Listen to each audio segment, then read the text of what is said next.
Assalamualaikum warahmatullahi wabarakatuh. Waalaikumsalam. Selamat pagi Pak Debi. Selamat pagi Pak Ini. Terima kasih ya kemarin sudah mengizinkan saya untuk masuk kelasnya Pak Debi. Iya, Ya. sama-sama. Oke, kalau boleh tahu nih, boleh diceritakan sedikit nggak perasaannya Pak Debi selama melakukan praktek supervisi ini, selama pembelajaran saya ikut melihat, ini perasaannya gimana Bapak? Ya, tentu saja senang Bu. Senang ya. Senang. Boleh dijelaskan lebih detail nggak? Senangnya ini senang yang seperti apa? Kenapa kok senang? Bisa dijelaskan lebih jelas gitu.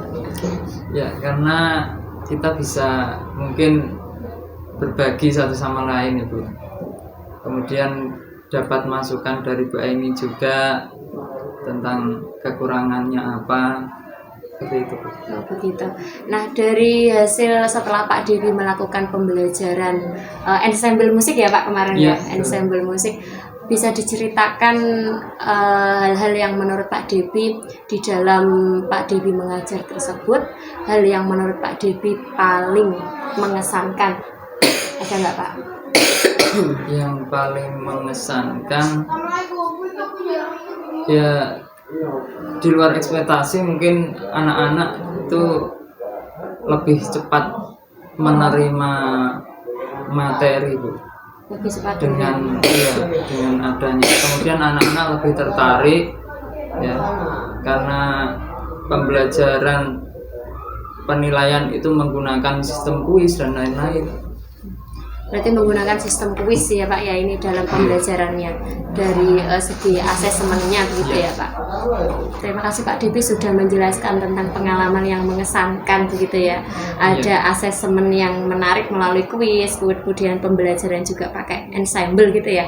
Nah, dari pengalaman Pak Debi mengajar kemarin itu dari rentang angka 1 sampai 10, menurut Pak Debi tingkat kesempurnaannya itu ada di angka berapa?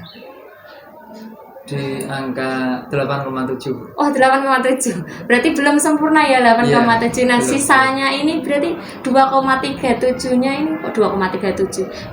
1,7-nya ini kemana Pak? Apa yang melatar belakangi Pak Debi mengatakan hanya 8,3 ini? Karena ada mungkin beberapa administrasi saya yang kurang komplit mungkin ya. Administrasi yang kurang komplit. Oke. Berarti tujuan obrolan kita hari ini nanti saya dan Pak Debi mau bagaimana saya mampu mengembangkan Pak Debi untuk mengeluarkan ide-ide barunya begitu ya Pak, supaya keluar ide-ide baru sehingga administrasi yang dianggap kurang komplit tadinya bisa menjadi lebih sempurna. Harapannya seperti itu ya Pak ya. Amin. Oke. Nah, menurut Pak Debi sendiri administrasi yang komplit itu yang seperti apa Pak Debi? Ya, meliputi semua perangkat pembelajaran dari RPP, kemudian silabus, kemudian protapromes dan lain-lain yang berhubungan dengan pembelajaran. Kemudian yang tidak kalah penting juga adalah LKPD. Iya, saya juga baru mulai membuat LKPD kemarin itu, jadi mungkin belum begitu memahami tentang apa itu LKPD. Oh begitu, berarti dalam hal ini yang menurut Pak Debi masih kurang, kalau saya simpulkan dari pembicaraan Pak Debi adalah kekurangannya ada di LKPD begitu ya Pak ya. Boleh dijelaskan lebih rinci nggak LKPD yang baik menurut Pak Debi seperti apa, dan LKPD yang dialami Pak Debi saat mengajar kekurangannya ada di mana? Kalau LKPD itu kan saya sebelumnya kan sepengetahuan saya kan hanya berupa mungkin soal-soal ya. Ternyata lebih dari itu, LKPD itu lebih rinci menjelaskan tentang bagaimana langkah-langkahnya juga. Nah, itu mungkin yang belum saya tulis di LKPD. Oh, berarti yang melatar belakangi atau menyebabkan Pak Debi sehingga membuat LKPD yang harusnya lengkap, ada runtutannya, anak mudah memahami, itu latar belakang Pak Debi kok tidak membuat seperti itu? Yang latar belakangnya apa Pak? Nah, itu mungkin karena keterbatasan pengetahuan saya Bu tentang LKPD. Oke, keterbatasan pengetahuan ya Pak ya. Nah, berarti dalam hal ini kekurangan Pak Debi fokusnya adalah keterbatasan pengetahuan Iya. gitu ya Pak. Nah untuk langkah kedepannya ini untuk mengatasi kekurangan tersebut LKPD yang belum sempurna yang bisa dilakukan Pak Debi kedepannya apa Pak? Ya tentu saja akan melengkapi LKPD, mencari referensi baik dari sumber-sumber tertulis maupun tanya ke beberapa teman yang sudah pernah membuat, sudah komplit, sudah bagus LKPD-nya. Mungkin dari teman-teman guru lain dari luar sekolah yang pernah membuat. Pak Devi menyebutkan banyak sekali rencana-rencana ini ya untuk membuat LKPD yang lebih baik gitu, dari mulai searching begitu ya, kemudian tanya ke rekan sejawat, kemudian belajar secara mandiri. Nah, dari beberapa yang Pak Devi sebutkan tadi, yang paling efektif menurut Pak Devi itu rencana yang mana ini Pak? Yang menurut Pak Devi paling pertama kali paling efektif harus saya lakukan? Ya, tentu saja yang terdekat, yaitu berkomunikasi dengan rekan sejawat Bu. Berkomunikasi dengan rekan sejawat. Nah, untuk menentukan rekan sejawat ini Pak Devi, apakah rekan sejawat yang se-NGMP semapel atau lintas mapel atau bagaimana Pak Devi? Kalau semapel, kebetulan di sekolah kita kan hanya guru seni budayanya cuma satu. Iya. Jadi saya harus mencari dari sumber mapel yang berbeda. Oh, kita sumber mapel yang berbeda. Nah, untuk Pak Devi sendiri ini LKPD ini harapannya nanti setelah Pak Devi sudah belajar, sudah berkolaborasi dengan rekan sejawat, nah, harapan kedepannya ini LKPD yang terbuat nanti setelah diperbaiki menjadi lebih sempurna, itu menjadi LKPD yang seperti apa Bapak? LKPD yang isinya memuat tentang bukan hanya tentang soal-soal saja. Ya, di situ sudah ada langkah cara mengerjakan, kemudian soal-soalnya, kemudian beberapa ringkasan materi mungkin bisa. Kemudian kalau di saya itu ada partitur. Nah, itu yang belum saya lampirkan. Partitur itu notasi baloknya Bu. Kalau saya tulis di papan tulis itu ternyata kurang efektif juga. Kalau dilampirkan di LKPD itu anak-anak bisa mempelajari di rumah. Oke, luar biasa Pak Devi, mulai muncul ide-ide baru ya ini ya. Yang pertama mau melengkapi LKPD dari segi partiturnya, ringkasannya, kemudian langkah-langkahnya, dan langkah yang mau ditemui itu adalah mau bekerja sama dengan rekan begitu. Nah, menurut kira-kira ini mau dilakukan kapan Pak Devi rencananya ini? Secepatnya. Secepatnya ini bisa dibuat lebih jelas kapan waktunya? 1 minggu ini harus 1 minggu selesai clear. Oke, 1 minggu selesai clear. Nah, dari rentang angka 1 sampai angka 10 keberhasilan yang mau diraih Pak Devi dari awalnya 8,3 ini mau sampai ke angka berapa Pak Devi? 9,8. Hanya 9,8 ya Pak, bukan Iya. 10 ya.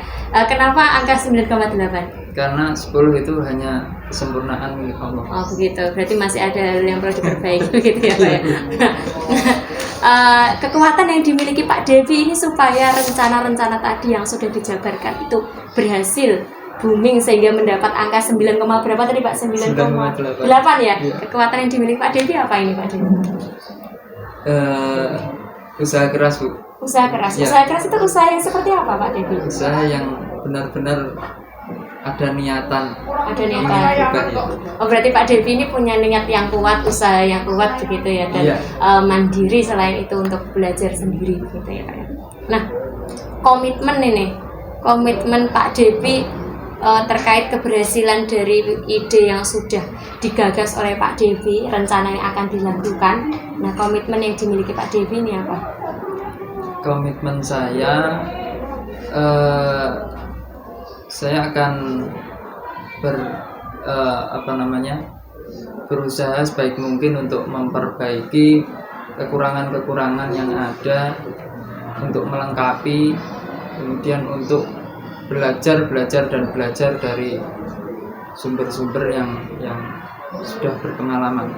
Oke, berarti Pak Devi ini yang akan dilakukan adalah senantiasa belajar dan memperbaiki diri begitu ya Pak. Oke, luar biasa sekali Bapak seni budaya satu ini. Oke, selamat menjadi agen perubahan begitu ya Pak ya. Amin. Semoga rencana yang akan dilakukan ini berhasil. Terima kasih atas waktunya Pak Devi. Jangan lupa untuk ikut daftar PGP Angkatan 11. Sama-sama Bu.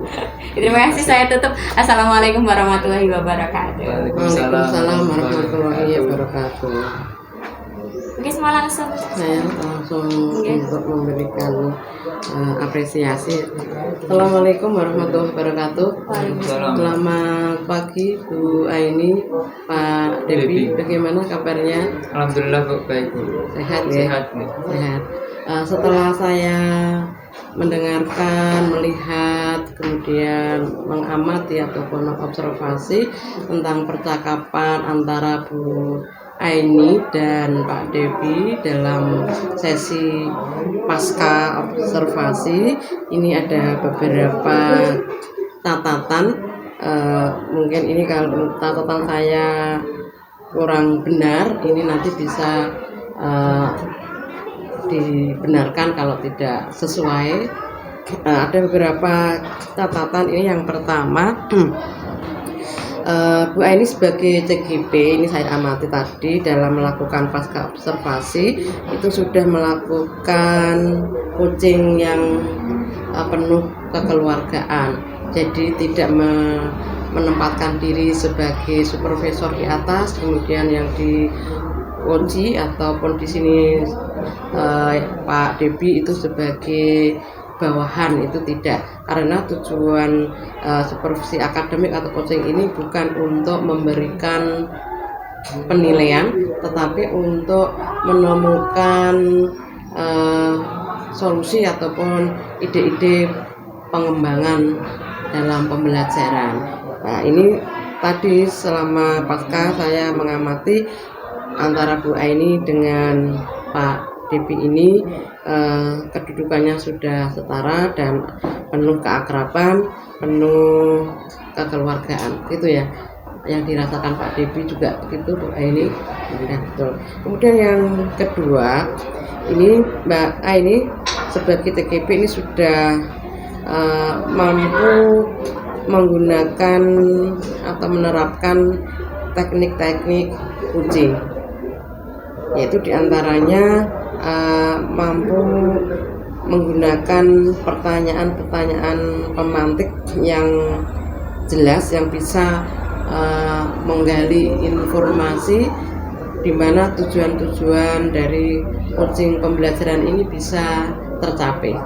Sehingga dari pertanyaan-pertanyaan pemantik yang diberikan oleh coach, yaitu Bu Aini ini, bisa mengembangkan ide-ide baru dalam perbaikan yang diharapkan oleh seorang coach terhadap coachingnya. Ini misalkan di sini coachingnya ini mampu mengembangkan kekurangannya di dalam administrasi pembelajaran. Salah satunya di sini adalah LKPD, di mana terjadi yang masih miss antara LKS dengan LKPD, di mana LKS dan LKPD itu ternyata tidak sama, tidak hanya merupakan soal-soal yang harus dikerjakan, tetapi di situ mungkin ada materi yang dipelajari sebelumnya, pertanyaan-pertanyaan pemantik sebelumnya, ataupun informasi-informasi gambar grafis sebelumnya, sehingga anak-anak itu bisa mampu bernalar kritis. Ya, di sini kemudian juga dari kekurangan yang dimiliki dalam pembuatan LKPD, ini coachingnya mampu menentukan atau membuat solusinya. Jadi solusi ke depan untuk mengurangi kelemahan atau kekurangannya itu apa. Salah satunya tadi timbul beberapa alternatif, bisa mencari referensi, berkolaborasi dengan teman sejawat atau teman-teman MKMP, kemudian juga memperbaiki LKPD yang sudah ada. Nah, dari beberapa alternatif ini muncul satu gagasan yang lebih bisa diterapkan seperti itu, yaitu berkolaborasi dengan teman sejawat. Kebetulan untuk satu sekolah ini hanya ada satu, maka bisa ditingkatkan di teman sejawat dalam lingkup bukan MGPS tapi MGMP. Mungkin dalam satu kecamatan, satu kabupaten itu lebih efektif. Demikian juga tadi ada ide dalam pembelajaran supaya not-not baloknya tadi tidak membutuhkan waktu yang lama untuk menuliskan di depan dan mudah dipelajari oleh anak, bisa dipelajari di rumah. Tadi coachingnya Pak Debi punya ide baru, yaitu akan membuat partitur. Itu ya Pak, kalau nggak salah ya Pak. Nah, ini juga nanti segera diterapkan, di mana jangkauan waktunya yang disepakati atau diperkirakan adalah 1 minggu. Ya, 1 minggu ini sudah bisa selesai. Nah, ini pasca observasi, yaitu adalah merefleksi, kemudian juga memberikan penilaian terhadap kekuatan dan kelemahan dan juga komitmen dari seorang coach. Di sini kekuatannya banyak sekali, di mana coachnya ini mempunyai jiwa yang motivasi yang kuat, usahanya juga keras, kemudian semangat belajarnya juga tinggi. Jadi belajar, jadi long life education. Jadi belajar sesama guru, dengan murid pun kita juga belajar dengan respon dari murid itu. Kemudian komitmennya ini juga bagus, punya rencana yang dimana rencana itu akan segera dieksekusi selama 1 minggu. Itu ya kira-kira. Ada yang kelewatan atau mungkin ada yang tidak benar dari tangkapan yang saya dengar, saya lihat dan saya amati dalam pasca ini. Cukup sepertinya guys. Ya, terima kasih untuk pasca pada hari ini. Semoga Bu Aini ini sampai selesai, akhir dari CGP-nya menjadi GP, dan juga Pak Debi monggo untuk bergabung menjadi CGP angkatan 11, mumpung belum ditutup. Semoga sukses semuanya. Amin. Terima kasih. Assalamualaikum warahmatullahi wabarakatuh. Waalaikumsalam warahmatullahi wabarakatuh.